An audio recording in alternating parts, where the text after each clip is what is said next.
In this video, we're going to closely examine 10 problems with the popular Christian doctrine concerning the Antichrist, tribulation, and abomination of desolation. And after this, hopefully you will see that we are much closer to the coming in the clouds than most Christians think. The standard doctrine is based upon several scriptures, and because it's a Christian doctrine, we're going to start with what Jesus said about it. In Matthew 24, verse 15, Jesus said, "When you see the abomination of desolation spoken of by Daniel the prophet stand in the holy place, then let those in Judea flee into the mountains." And in verse 21, he adds, "For then shall be great tribulation." This event is extremely important to Christians and anyone else who believes in the prophecy, because Jesus says after the tribulation of those days, the stars will fall and the Son of Man will come in the clouds. So this abomination of desolation standing in the holy place is extremely important because it must occur along with the tribulation of those days before the Son of Man comes in the clouds. So what is the abomination of desolation? There's an enormous amount of speculation about this and different doctrines that it can be confusing for anyone who has not read and understood the book of Daniel, because Jesus himself told us he's not referring to just any abomination, but he's referring specifically to the abomination of desolation that Daniel talked about. The Hebrew word for abomination shows up in 3 places in the book of Daniel, chapter 9, chapter 11, and chapter 12. Daniel 9 verse 27 says, "And he shall confirm the covenant with many for 1 week, and in the midst of the week he shall cause the sacrifice and the oblation to cease, and for the overspreading of abominations he shall make it desolate, even until the consummation, and that determined shall be poured upon the desolate." Then Daniel 11 verse 31 says, "And arms shall stand on his part, and they shall pollute the sanctuary of strength, and shall take away the daily sacrifice, and they shall place the abomination that maketh desolate." And Daniel 12 verse 11 says, "And from the time that the daily sacrifice shall be taken away, and the abomination that maketh desolate set up, there shall be 1,290 days." So popular Christian doctrines create a timeline that looks something like this. The abomination of desolation will stand in a temple in the midst of the final 7 years, and at that point the sacrifice and oblation will cease, and specifically they believe the abomination of desolation will stand in the holy place exactly 3.5 years from the start of the final 7 years. The way they came up with this timeline is fairly simple and only involves 5 main chapters in the Bible: Matthew 24, Daniel 7, Daniel 9, Daniel 12, and Revelation 12. The reasoning goes something like this. Daniel chapter 12 talks about the time of trouble, and if you look at the definition of this word translated as trouble, you can see it also means tribulation, and it seems to relate to Jesus' tribulation in Matthew 24. So Daniel 12 verse 1 says, "There will be a time of trouble or tribulation," and then in verses 6 and 7 they ask, "How long shall it be till the end of these wonders?" And the answer is, "It shall be for a time, times and half." So Daniel 12 seems to be saying that the Matthew 24 tribulation will last for a time, times and a half. And that same time period is also mentioned in Daniel chapter 7 verse 25. It says, "And he shall speak great words against the Most High, and shall wear out the saints of the Most High, and think to change times and laws, and they shall be given into his hand until a time, times, and the dividing of a time." And this is referring to the little horn. In the verse just before that it says, "And the 10 horns out of this kingdom are 10 kings that shall arise, and another shall rise after them, and he shall be diverse from the first, and he shall subdue 3 kings." So it's talking about another horn that rises out of 10 horns. Verse 21 says, "I beheld, and that same horn made war with the saints and prevailed against them." And in verses 7 and 8, it explains that the horn is a little horn that comes out of the 4th beast. And it adds that in this horn were eyes like the eyes of a man, and a mouth speaking great things. So the Christian doctrine says this little horn is a man, and this man will wear out the saints, change times and laws, and they shall be given into his hand until a time and times and the dividing of a time. The time, times, and half a time is the time of trouble. Daniel 12 tells us that.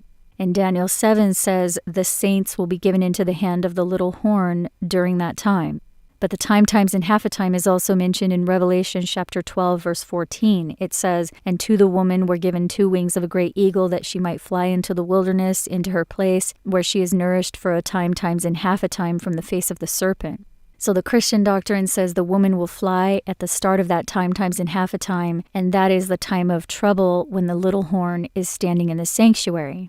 And then they realize that Revelation chapter 12 says almost exactly the same thing in verse 6. It says, "And the woman fled into the wilderness where she hath a place prepared of God, that they should feed her there 1,260 days." 1 score is 20, so 3 score is 60. So that's a period of 1,260 days.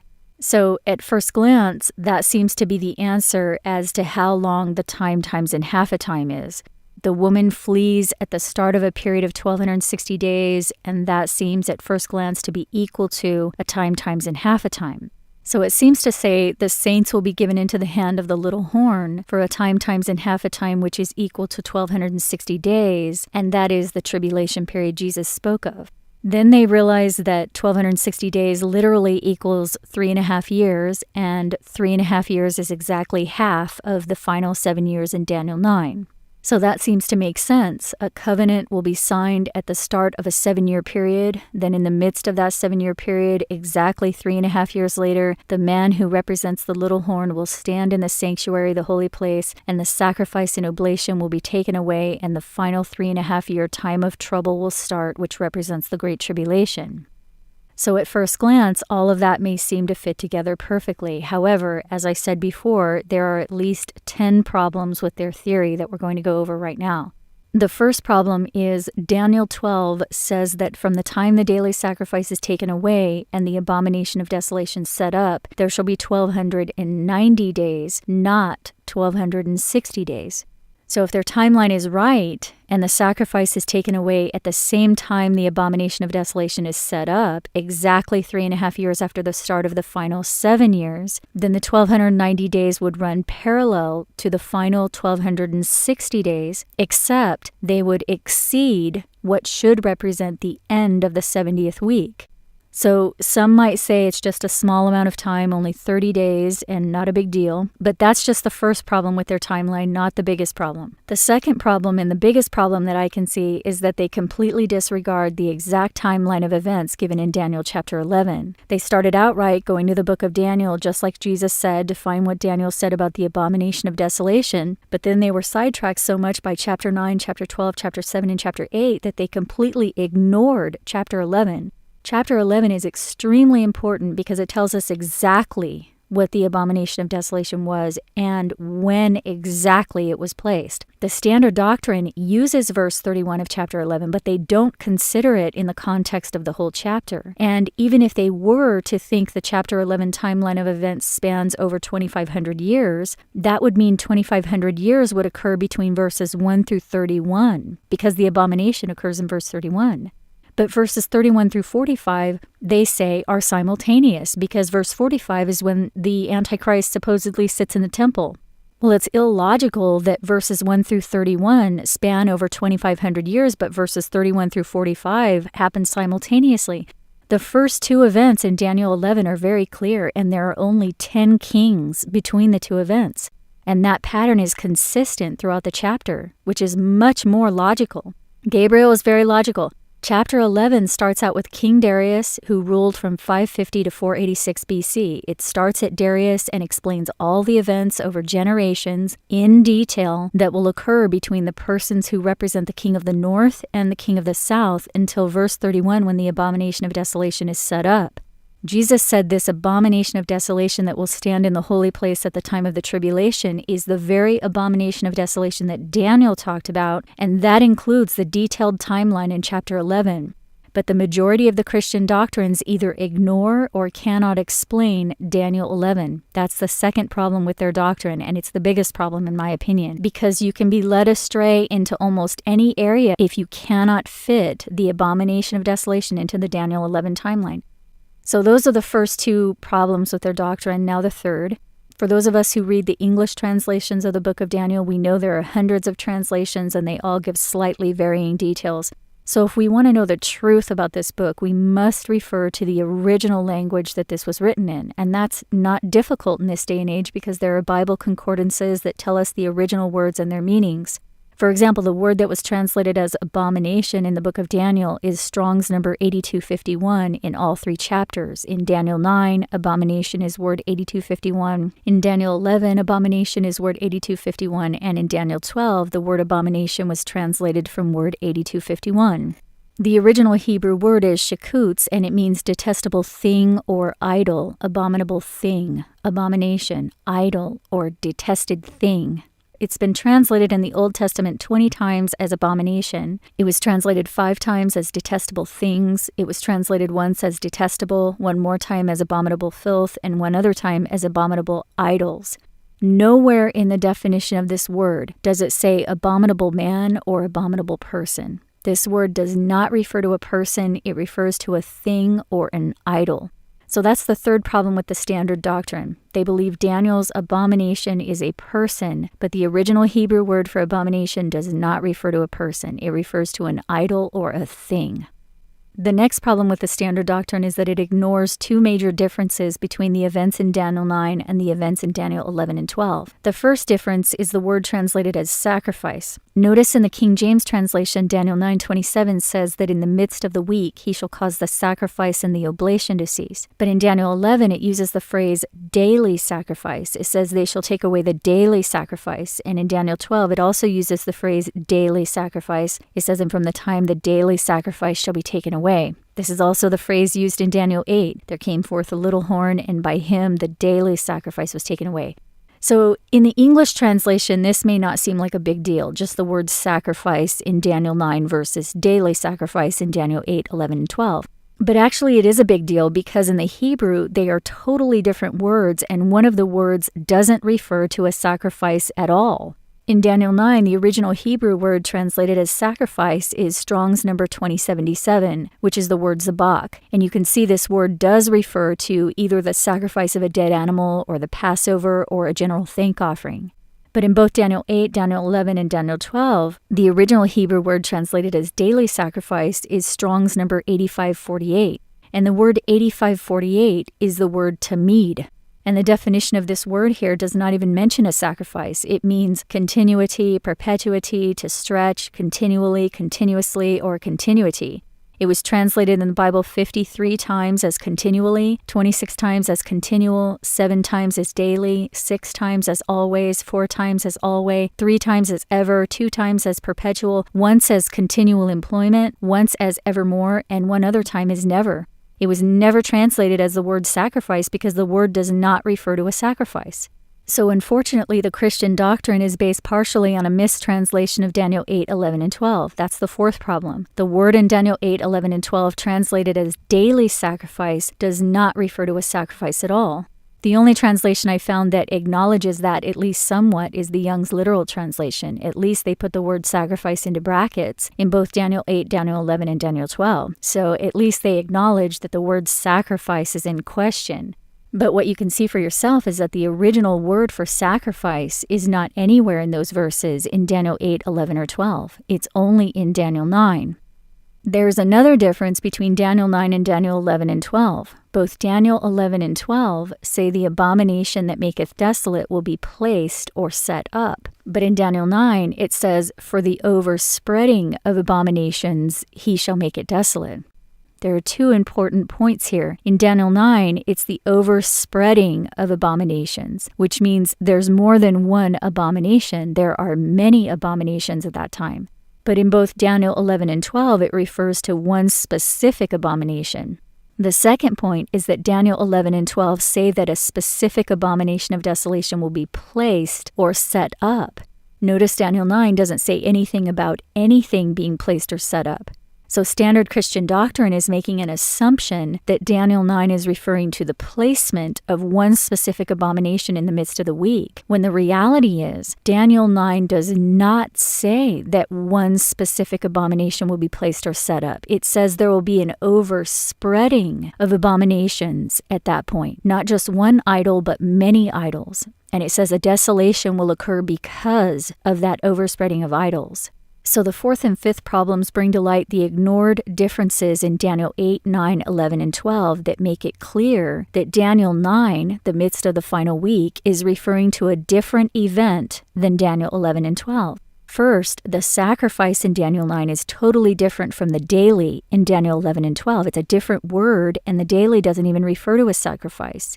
And the second difference between Daniel 9 and Daniel 11 and 12 is that the abomination that maketh desolate in both Daniel 11 and 12 is one specific thing that will be placed or set up. But in Daniel 9, it's referring to more than one abomination. It's referring to the overspreading of abominations, and it doesn't say anything about anything being placed or set up.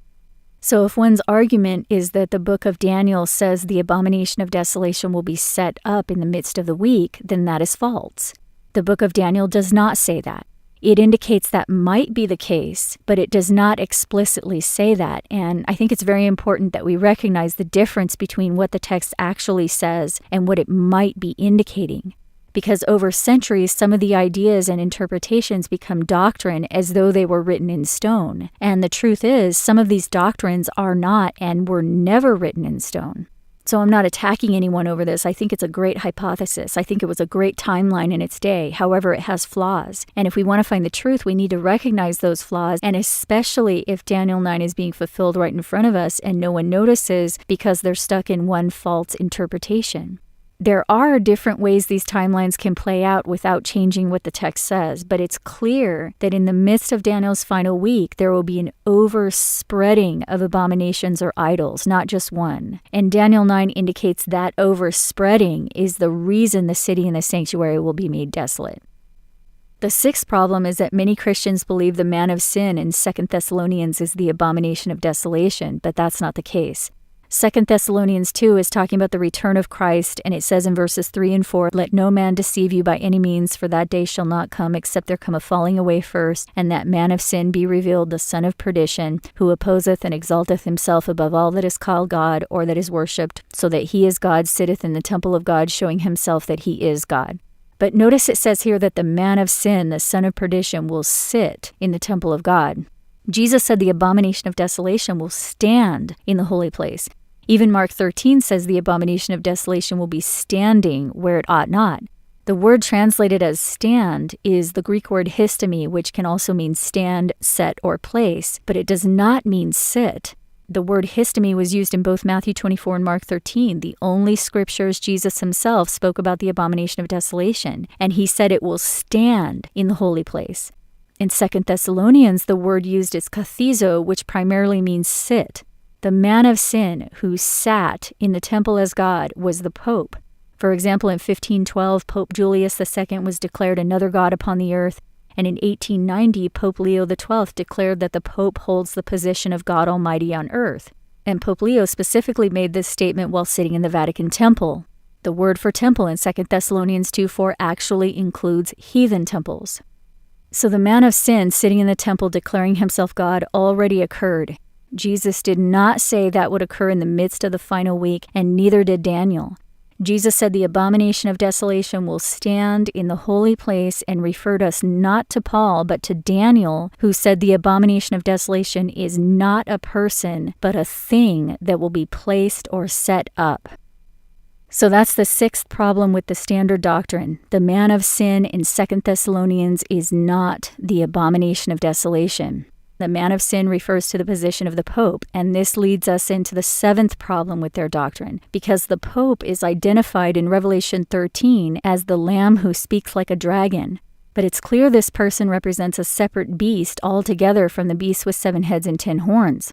In verse 1 of Revelation 13, we're told a beast came up out of the sea having 7 heads and 10 horns. And in verse 11, we're told another beast rose up out of the earth. The earth beast is the Lamb who speaks like a dragon, which is identified as the man whose name equals 666. And the sea beast is the beast with 7 heads and 10 horns, of which the little horn rises out of. So the seventh problem with the standard doctrine is that they will often claim that the Lamb who speaks like a dragon, with the name equaling 666, is the little horn who will stand in the temple in the midst of the final week. We know this is false because we're told the little horn comes out of one of the heads of the beast with 10 horns. So the little horn is clearly part of the beast with 10 horns and cannot be a separate beast altogether. We're also clearly told that the Lamb who speaks like a dragon is a separate beast. It's not part of the beast with 10 horns, therefore it cannot be the little horn. So the man of sin, the son of perdition in 2 Thessalonians refers to the lamb who speaks like a dragon, but this is absolutely not the little horn. So problem number 7 is very important regardless of who one thinks the 666 man is, because most of the popular doctrines out there are using Revelation 13 as a foundation for their Antichrist theory, and they tie that into the little horn in the midst of the week, and that is logically invalid within the prophecy. The little horn cannot be the man with the name equaling 666. The lamb who speaks like a dragon is not the little horn. The 8th problem with the standard doctrine is that Jesus did not say the abomination of desolation would stand in a temple. That's a problem because the standard doctrine is based on the theory that the 3rd temple must be built in order for the abomination of desolation to stand in it. But if that's true, then why did Jesus specifically refrain from using the word for temple in both Matthew 24 and Mark 13 in regards to where the abomination will stand? The Greek word meaning temple is used in the very first verses of both chapters, but it's not used in reference to the abomination. If it is supposed to mean that the abomination will stand in a temple, then why didn't Jesus just say, when you see the abomination of desolation stand in the temple? He very easily could have said that, but he didn't. Instead, he chose to use the phrase holy place. The fact that he chose not to use the word for temple when describing where the abomination would stand, when he clearly could have, indicates that the holy or sacred place does not refer to a temple. Despite this, the church is adamant that the abomination cannot stand until the temple is rebuilt, yet there is no scripture that says that.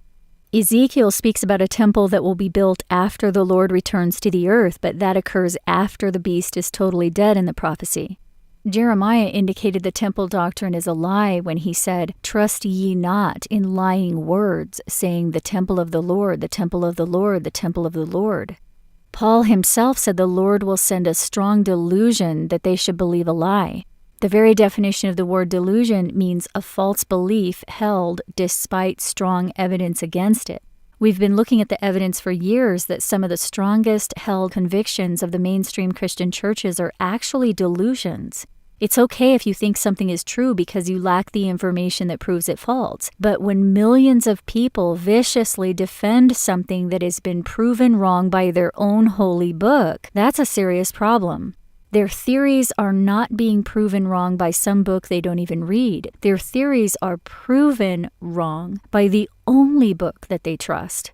Yet they still insist on believing lies. That truly is the definition of delusion, and that is exactly what Paul said would happen. He said the Lord would purposely cause them to believe the delusion. So it's not an accident that these prophecies are complex. Jesus himself said that he spoke in parables because the mysteries are not meant to be understood by everyone. Gabriel, when giving this prophecy to Daniel, told him it would be written in such a way that the wicked would not be able to understand it. And he said, the words will be closed up and sealed until the time of the end. In other words, the prophecy won't be understood until the end. So he was confirming himself that the ancient doctrines are false.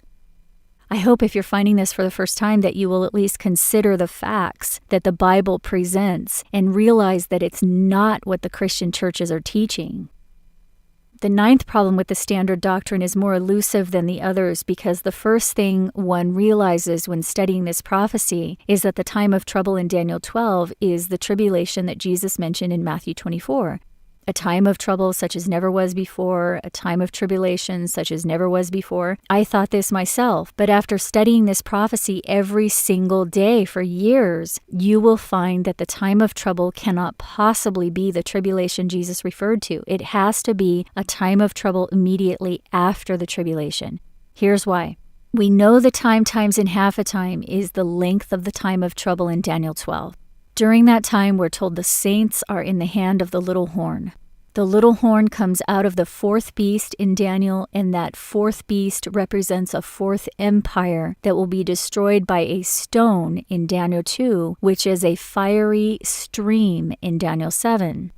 But after that, it says the beast's lives will be prolonged for a season and a time. In Revelation 13, we're told the beast will continue for 42 months, which is equal to 3.5 years. We're told Babylon sits on that beast, and Babylon will be destroyed by a stone that is thrown down from heaven. So the stone that Daniel tells us will destroy the beast also destroys Babylon, who sits on the beast. And we're told that stone is a fiery stream that is thrown down from heaven.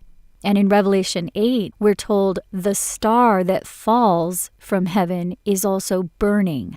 So the thing that destroys both the beast and Babylon is a burning star falling from heaven that Daniel called a fiery stream and a stone. It is so clear that this is a meteorite that I don't know why people are still debating the issue. The Bible says a meteorite is going to destroy the beast and Babylon. That's what the falling stars represent. But Matthew 24 tells us the stars will fall immediately after the tribulation of those days, which Revelation 12 makes clear is the 1260 days or years. And Revelation 11 confirms that there will be 3.5 days or years after the 1260 days or years.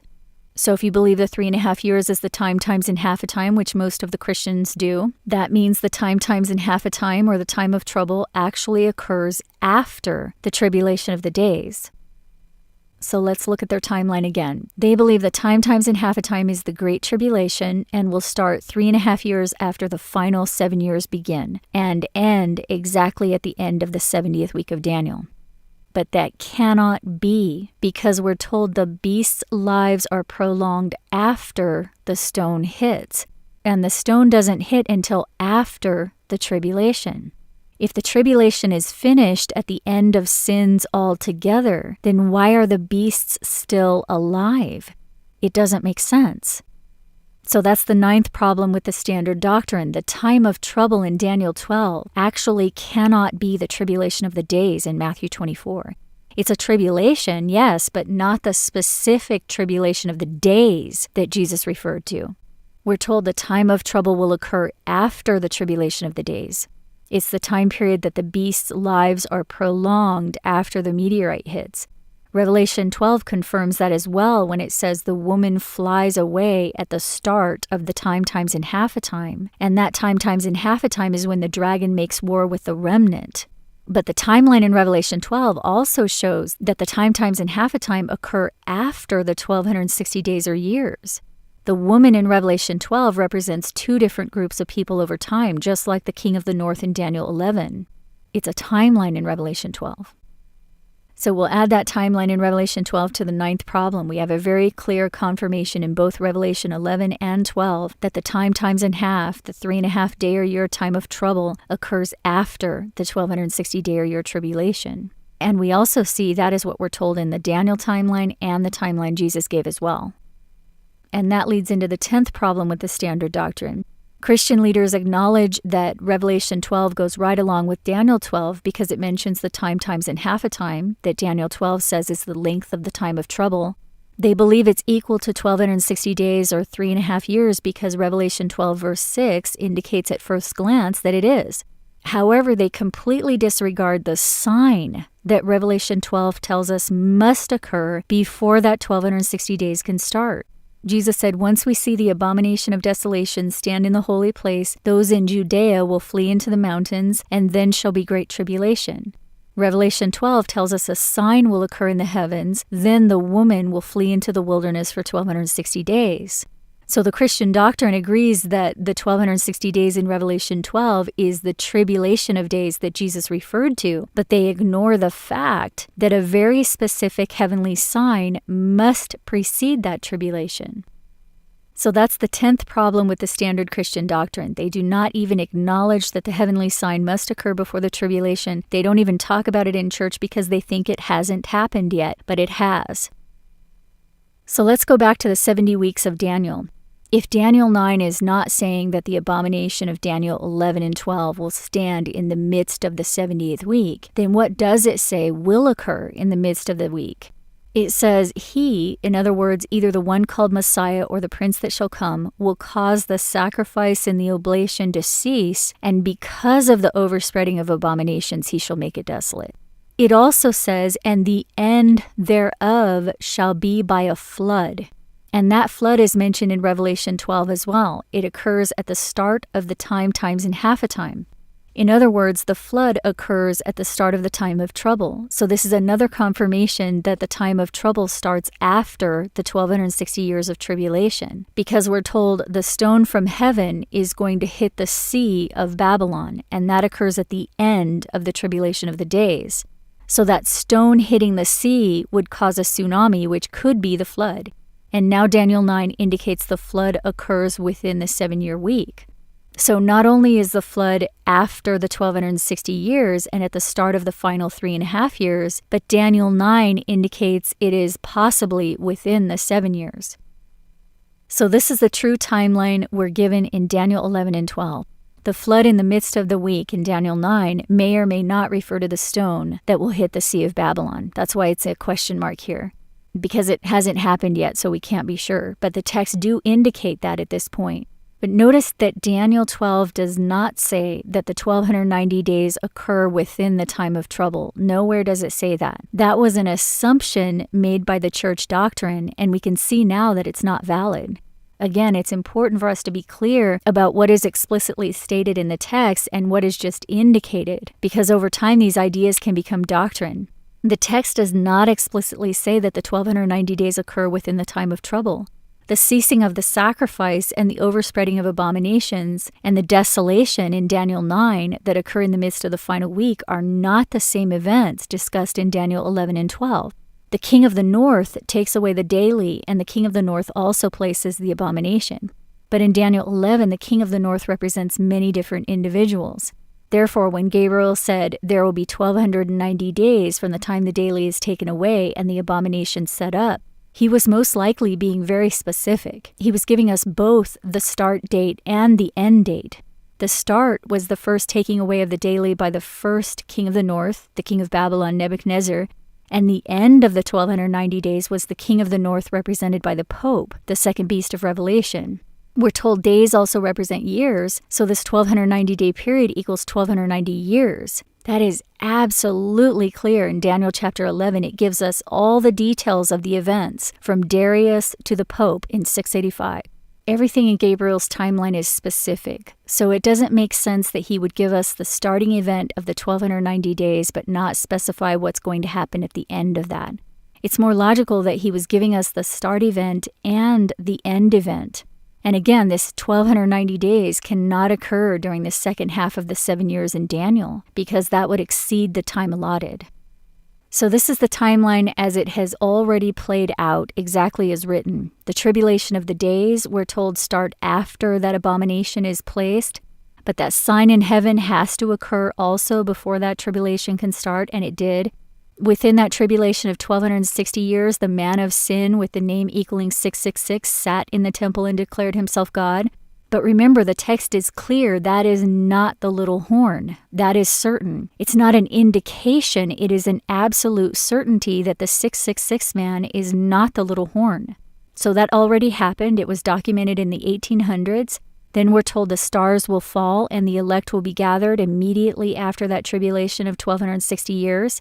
And the falling of the stars refers to the fiery stream that is a burning stone that will fall from heaven and destroy both the beast and Babylon that sits on the beast. But the beast's lives will be prolonged after that. It says the beast will continue for 42 months. The woman flies to a safe place for a time times in half a time. And during that time times in half a time, the dragon makes war with the remnant. There's a flood at the start of that final time of trouble, and Daniel 9 says the end will be by a flood and indicates it may occur in the midst of the week. That would explain why Daniel 9 says, and for the overspreading of abominations he shall make it desolate. We're not told the placement of one abomination occurs in the final week. We're told it occurs before the tribulation of 1260 years. The desolation in the final week occurs because of the overspreading of abominations.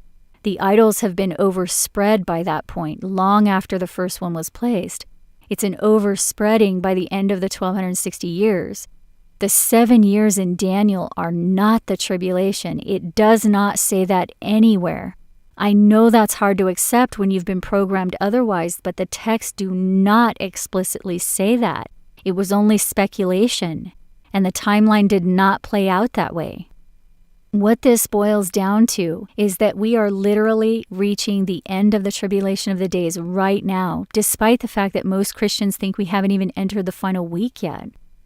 To find out how these prophecies have been fulfilled precisely and are pointing to the years and even the very season we are in right now, please watch the playlist Bible's Countdown to the Meteorite and Rescue, which I've linked here and in the description below this video on YouTube. Thank you so much to those who make this work possible. If you liked this video, please consider providing support because I can't do this without your help. And as far as I know, no one else is bringing this information to light. That's why I have to do it. So I hope you'll look at that playlist if you haven't already. I hope you're doing well, and I'll talk to you next week.